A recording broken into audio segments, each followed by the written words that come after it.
Lisa, tu sei una scrittrice, una sceneggiatrice, una regista, eppure la tua vita qualche anno fa ti ha messo di fronte ad una sfida importante. Ce ne vuoi parlare?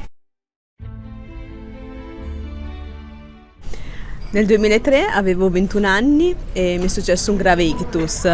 Un mese in coma, ero afasica, non riuscivo a camminare, però ero una gran sognatrice.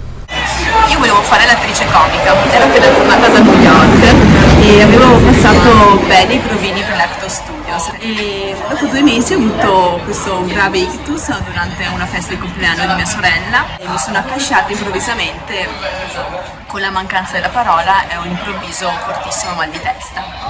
Da lì ho avuto un mese di coma in cui mi vedevo dall'alto e vedevo appunto i medici, io con i macchinari appesi e mi sembrava tutto un sogno.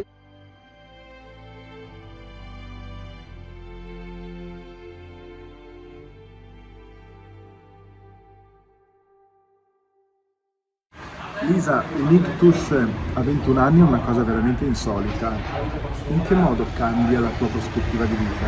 La prospettiva della mia vita a 21 anni dopo l'ictus è stata quella di voler comunicare ancora, di voler esprimersi. Che cosa ricordi, Lisa, del periodo del tuo coma? Ma mi vedevo dall'alto e dicevo, ma se io sto così bene qua, perché sono con i macchinari appesi e sento dire da questi medici cose brutali su di me? La vita ti offre sempre una seconda possibilità. Secondo me sì, anche perché basta crederci, no? Tutto può accadere.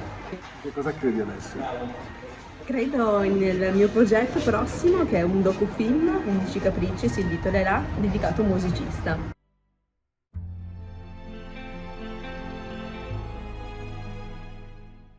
Grazie Lisa, buongiorno Mattino. Buongiorno Mattino.